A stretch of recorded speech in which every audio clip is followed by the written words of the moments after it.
Welcome to Incredible Idaho. I'm Wayne Walker. If you're a bird hunter, you'll especially enjoy our show tonight. Our first story takes a rather untraditional approach to bird hunting, although in reality, this ancient practice of falconry predates any of today's other bird hunting methods. Put some of this gear here and put the birds this way, because otherwise they're going to bounce all over the place when we hit those rough roads. Well, what we're trying to do is to get into the chukar's habitat, and the real remarkable thing about chukars is they always seem to want to live on the top of the world. The hunting season for falconers in Idaho extends from August through March, and during this time you'll find Bruce Hawk taking his peregrines out in the field 3 or 4 days a week. But the usual hunting terrain for falconers in Idaho isn't on the top of canyon ridges. It actually looks more like this. Most often falconers take their birds out near small ponds where they can flush sitting ducks into flight.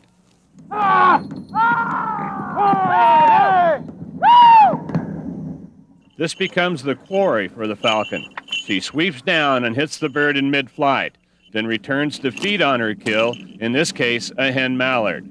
But today, falconer Bruce Hawk is adding a twist to the game. We'll let Jakey out and put his gear on. Come on, sport. He's the radar. And this is an English pointer, kind of dog that's bred for big open country and long distance running. You can see the way they're built. Nice deep chest on them, lots of lung here. He's kind of a tall one for an English pointer.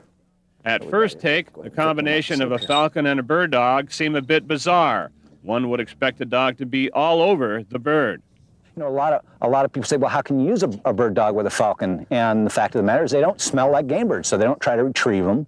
They learn respect when they're puppies. You know, if a falcon nips them on the nose, they decide that it's not a good idea to get too close. And as you can see, this falcon is very tolerant of the dog. I mean, it's his dog, so it's a real good working relationship. You're being a good boy. Heel. Heel. The concept of a pointing dog uncovering game birds for a falcon may seem unconventional, but the fact of the matter is that many pointing and flushing dogs were actually bred specifically to work with falcons long before firearms were even created. I'll wait till we get up on top to turn him loose.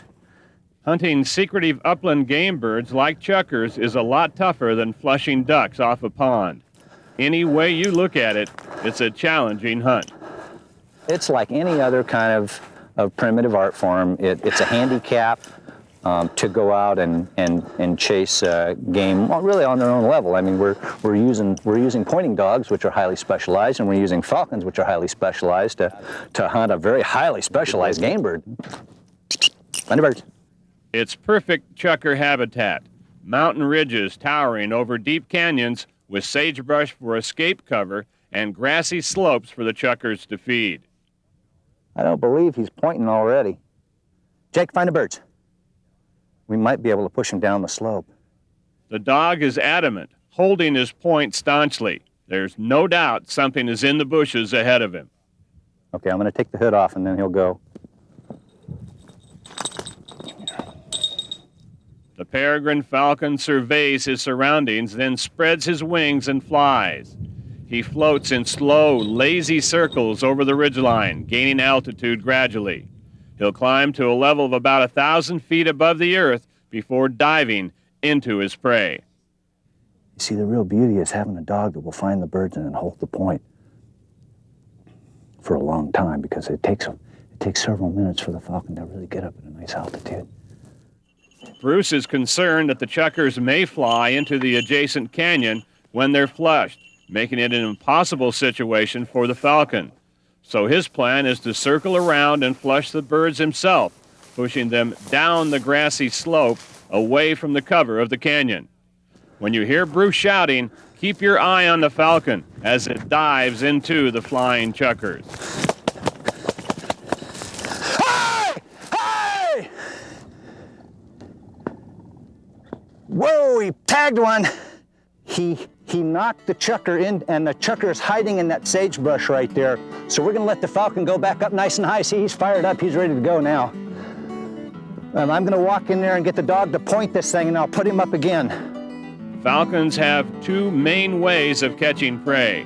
One is to actually grab them with their claws while in flight. The other is to hit them hard, stunning their quarry and knocking them to the ground. Falcons can dive in speeds up to 150 miles an hour, so you can imagine the impact when they hit their prey. Watch again as Bruce flushes the hidden chucker. Hey!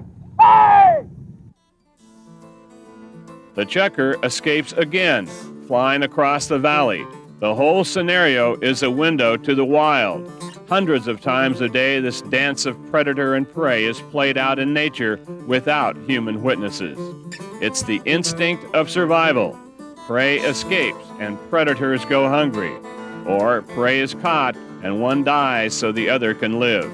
Today, we have the rare opportunity to see this necessary and natural relationship as it unfolds. So what we'll try to do now is wait till the falcon goes back up, and then I'm gonna go over here and try to push him downhill across that grass. We'll see if it works. Bruce and his dog Jake go in search of the hidden chucker while above them, the falcon climbs the sky. It doesn't take long before Jake is on the scent and the dance begins once more. Hey! Hey! This time the predator is won, knocking the chucker from the air. The falcon returns to the ground and finishes the kill. Yeah, he's such a good bird dog. We'll keep him around, won't we? Yes, we will. Well, the falcon gods are smiling, and we managed to catch a chucker, which is a pretty exceptional day in the world of falconry. What he's doing is he's caught him here, and he's just gonna start to plume him. And isn't that a beautiful hawk on a beautiful partridge? I mean, what a deal. I just don't believe we got one. He sits, proudly posing, a magnificent hunter, displaying his trophy. Bruce will reward him with the bony parts of the chucker and then rescue the breast meat for himself. A nice bonus for the owner, but a very small part of the reward. So, you know, I can be out here and go for days on end without catching anything, but I get to see the flights, and, you know, I get to see the dog work, and I get to walk around and appreciate the, you know, the real natural beauty of Idaho at ground level, which is my favorite view. So.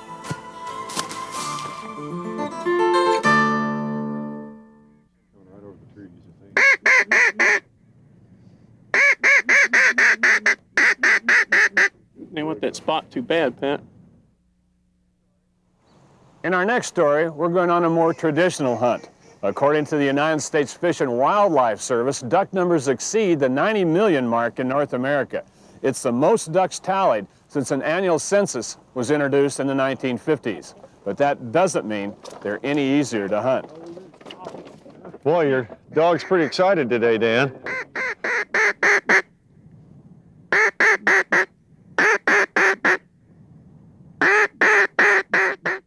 Boy, the water's high this year. I can't believe it.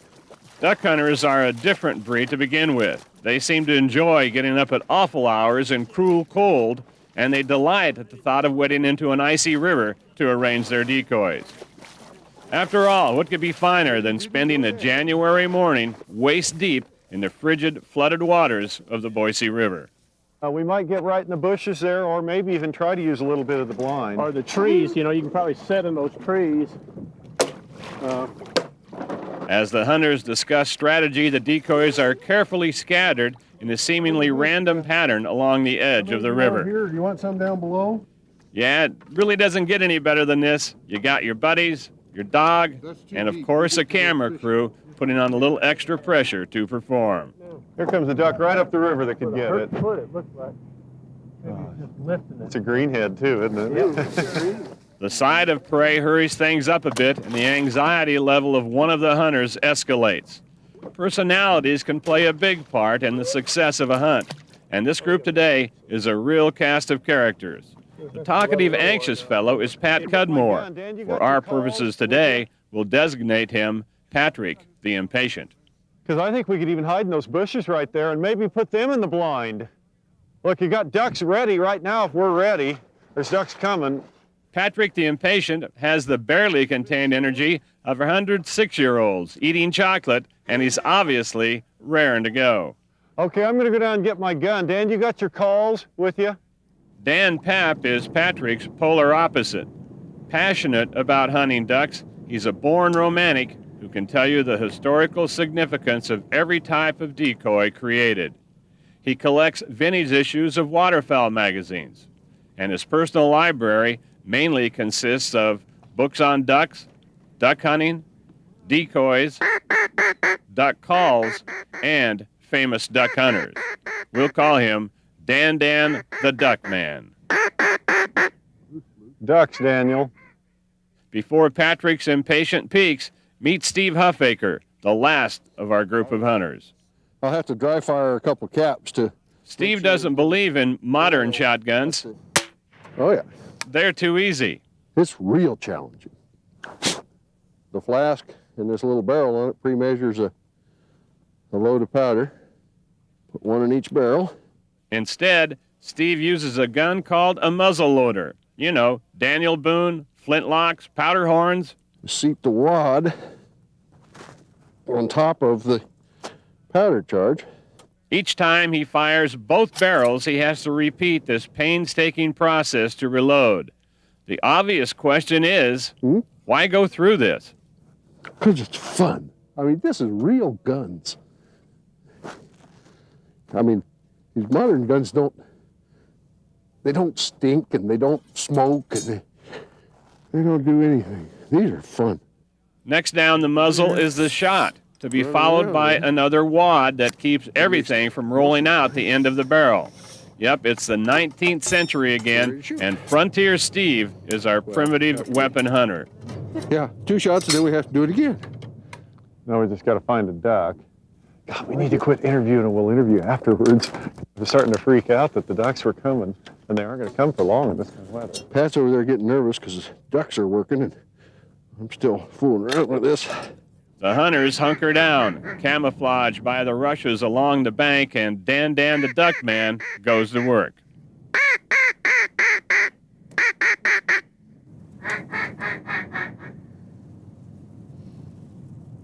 No, he didn't buy it.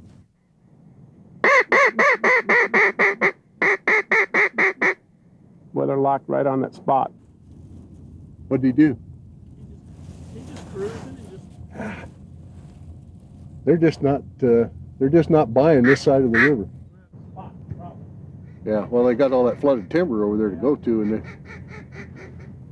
they feel a lot more secure there than they do out here in the open along this road. Ducks are social creatures. The idea behind the decoys and the duck calls is to appeal to their sense of etiquette.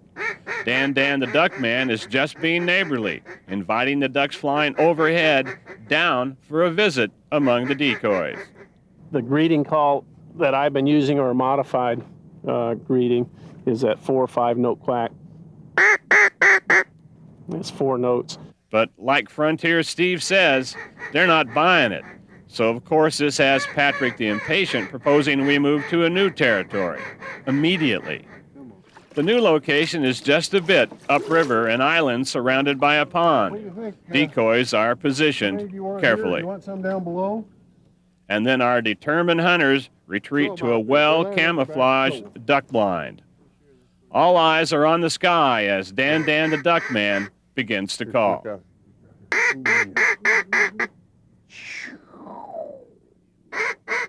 Patrick the Impatient demonstrates remarkable restraint for about 5 minutes. Then, Okay, we're giving it a half hour. If they're not here, we're going to move the decoys over to the river. of course, the looming sense of failure is intensified by the presence of the television crew. Not if you put 'em where they wanna Soon, be. Patrick the Impatient begins to entertain unscrupulous thoughts to try and salvage his hunting reputation. After all, what if his buddies were to watch the show and witness this skunking? What does it take to be able to shoot a duck on TV? Maybe we could just fake it and go, there they are, and stand up and shoot. Here comes one right in.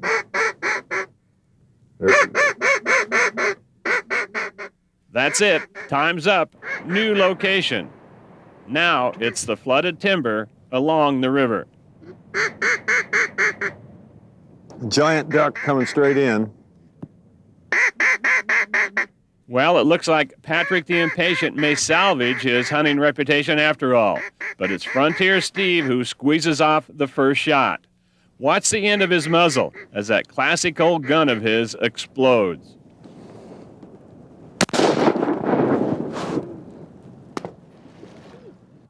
You get it? What do you mean, did I get it? Hobbs, the dog, springs into action. He retrieves a mallard drake from the pond. Oh, heel. Sit. Hey. Yep. Good boy. Sit. Finally, the curse of the camera crew is broken, and as the expression goes, take no prisoners. My gosh. There's millions of them. I know. No more nice.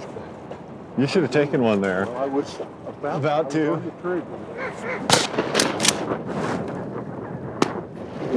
Shot, Bet.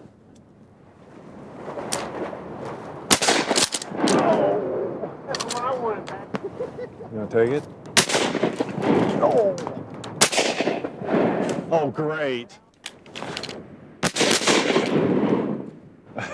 Look at all the ducks out here right now. The hunt is just a part of the pleasure. When we come back, Patrick the Impatient will show us a wild game recipe for duck that's even easy enough for an impatient person to prepare. We'll take a piece of bacon, lay your bacon down, you put your duck finger onto the bacon, roll it up. One of the most popular ways to prepare duck, of course, is to smoke it, but that takes time. Pat Cudmore, better known as Patrick the Impatient, has a quick and simple recipe he calls duck finger hors d'oeuvres, and it's simply delicious. Okay, the way we do that, first off, you take a duck breast and you get it all trimmed up and ready to go, and then you have to make this into small chunks. And so we'll take them here and we'll just cut down with the grain of the meat and make them into little smaller chunks. Here we go, just like that, and then we'll come crossways on the meat here. And we're going to make a marinade here to put our ducks in. It's about half soy sauce. There's no real tricky part of this mixture. You just mix it up and stick a little soy sauce in there and some Worcestershire sauce. And we'll marinate these duck breast chunks in here for about 12 hours. And then we'll pull them out and get them ready to cook. Okay, you mix a little pepper in that, and then just to add a little bit of flavor, I like to add some minced onions. So you just drop a pinch of minced onions in there. Okay, when you're done with those, you take your small chunks of duck that we've previously cut up and throw them into the mixture, and then we'll cover and let them rest for a while and marinate up in there. Okay, so we're ready to go here in a few hours to make our duck fingers. Okay, we've got marinated duck fingers here, ready to be prepared for cooking. Okay, so we're ready here now. What you do next is you get some bacon, and we take a chunk of bacon. You take a regular old pound of bacon, and I like to cut it in about a third. And so you have a chunk of bacon that's about 4 inches long. Then what I do is I take one piece of this bacon, I take one of my chunks of duck, I put it on the bacon and wrap it up, and then to hold the bacon on there, I'll grab a toothpick and stick the old toothpick through it, and there you go, there's one ready to go onto the pan. There's no real set time on these things. What you would do is you broil them on one side till the bacon appears to be brown but not black, crisp but not too done, and then you're going to have to turn them over. You can use a toothpick or you can use a spatula, either one, and turn them over until the bacon is crisp on the reverse side, and then they're ready to eat. And when the bacon is done, you can depend on the fact that the duck is done.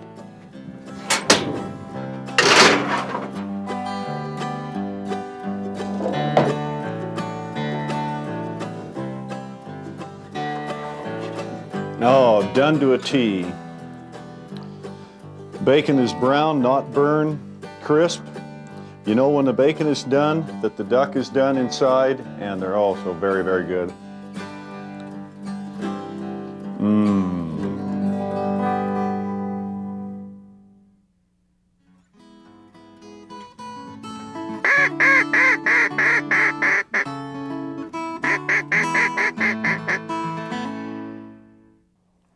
Thanks for being with us. We'll close our show tonight with scenes from the Boise River Valley.